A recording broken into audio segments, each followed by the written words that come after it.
Tal como va, seguro que bien. Continuamos con los vídeos cortos, estamos en el bloque 2. Empezamos con este vídeo, el tema 3.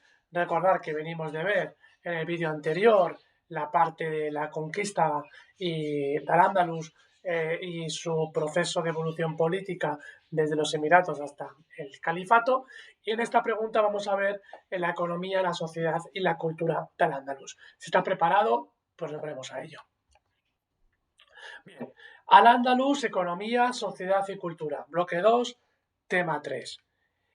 Si, como siempre os digo, ¿no? La propia pregunta nos va a estructurar a que tenemos que ir respondiendo a la economía, la sociedad y la cultura de Al-Ándalus. Las fechas y el lugar, como siempre, ¿no? Economía del Ándalus, entramos ya.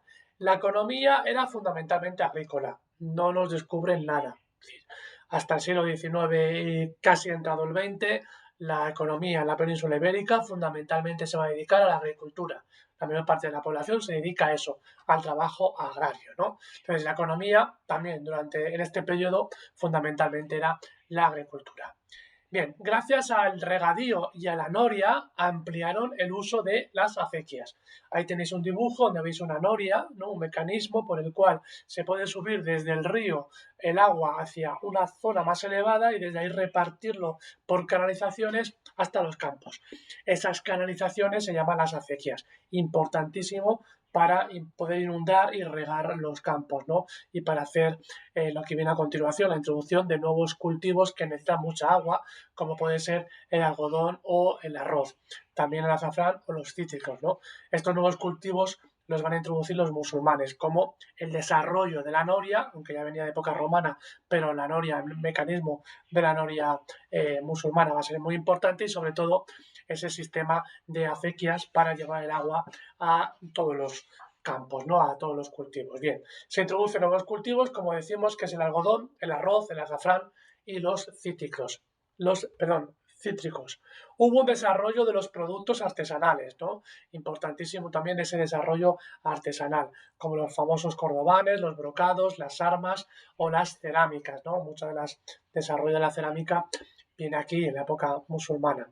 Estos productos se van a vender en los zocos de las ciudades. La zona de la ciudad donde se comercializan los productos se llaman zocos, que en la actualidad en las ciudades musulmanas también está lleno de zocos, parte de esas ciudades para la venta de mercadería, ¿no? Ahí vemos una foto de un zoco de una ciudad musulmana. Se mantuvo una fuerte relación comercial con el Magreb, con el norte de África y con el continente africano, con todo el resto de África, desde los puertos peninsulares. Es decir, el comercio entre los puertos de la península y el Magreb fue muy fluido y muy importante. En ese comercio internacional, en esa compraventa de mercancías, influyó mucho el uso de la moneda, que fue de buena calidad. La moneda de oro llamada moneda de dinar y la de plata llamado el dirhem, que fueron muy poderosos las monedas de oro y plata de Al-Ándalus en el mercado internacional. Bien, ¿cómo era la sociedad andalusí? Posteriormente veremos en otros capítulos la sociedad medieval cristiana, en este caso la andalusí. Bien, como siempre un triángulo, quién está en la cúspide y quién está en la parte baja de la pirámide. La sociedad andalusí era muy heterogénea, muy plural, ¿no? Había una gran diversidad étnica, pero también había una gran diversidad religiosa. Por un lado, había un predominio de los musulmanes, es decir, la mayor parte de la población se había convertido a la religión musulmana. Recordar que la conquista musulmana fue hecha por bereberes y por árabes, muy poca cantidad de árabes que eran élite de ejército, pero la inmensa mayoría de los habitantes del Al-Ándalus eran los hispano-visigodos antiguos que se habían convertido a la religión musulmana, habían dejado de ser cristianos, en su momento fueron arrianos algunos de los visigodos, luego se hicieron católicos y ahora se van a hacer musulmanes, es decir, la mayor parte de la población era musulmana. En la cúspide se situaba la aristocracia árabe, es decir, en la parte alta de la sociedad andalusí estaban aquellos que eran musulmanes de religión, pero de etnia árabe. Recordar que la etnia árabe son los habitantes originarios de la península arábiga, que corresponde al actual país de Arabia Saudita en su mayoría, aunque hay más países en esa península arábiga, ¿no? Desde ahí, desde Arabia, que se han expandido por buena parte del continente africano y han llegado hasta la zona de España, hacia el Andalus, bien, pues esa élite árabe y siria, los habitantes de la actual Siria, van a ser la élite, ¿no?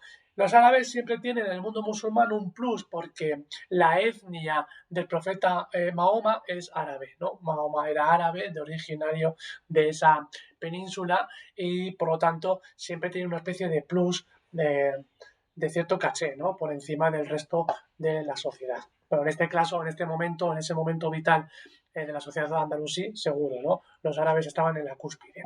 Por debajo estaban los bereberes, que eran los habitantes del norte de África, que habían participado en la conquista del Andalus en el ejército, en su mayoría el ejército era bereber, aunque la élite era árabe. Bien, pues estos bereberes que habían llegado a la península ibérica, al Andalus, se habían situado también aquí y formaban el siguiente escalafón del grupo social de los andalusíes.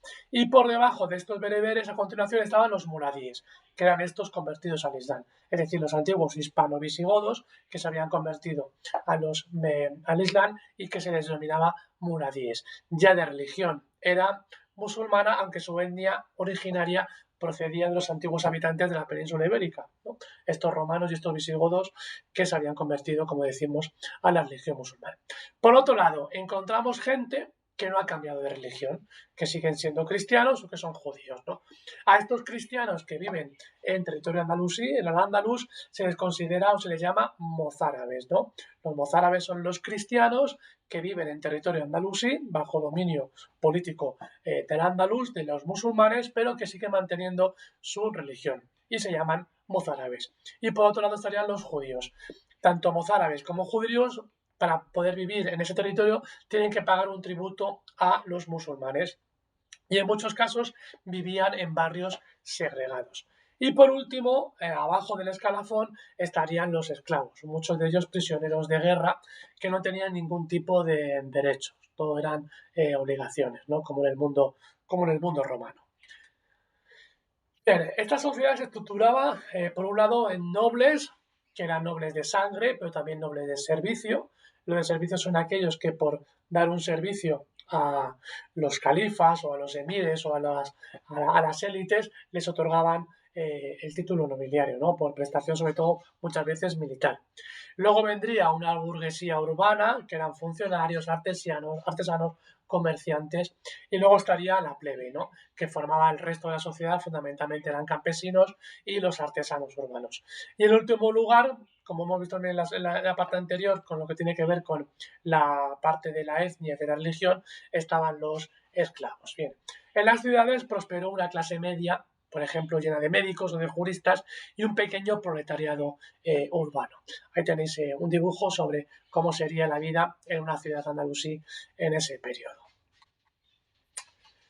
Bien, hemos visto por lo tanto la sociedad, ahora vamos a ver la economía, la sociedad, ahora vamos a ver la cultura andalusí.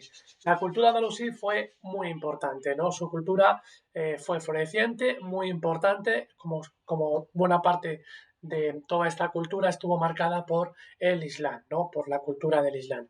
Influye muchísimo en Occidente, ya que sirve de vía de intermediaria entre la cultura procedente de Oriente Medio y del Occidente cristiano. Cuidado, porque mucho de la cultura que había desaparecido de la antigua Grecia va a llegar de nuevo hacia Occidente mediante los intermediarios andalusíes de esta cultura del Islam en el Andalus español. Bien, va a destacar en diversas áreas. Por ejemplo, en el arte. Tenemos restos arqueológicos y arquitectónicos como la famosa Mezquita de Córdoba o la famosa Alhambra Palacio de Granada. Por otro lado, estaría representantes de filosofía importantísimo como Averroes, uno de los grandes filósofos de la Edad Media.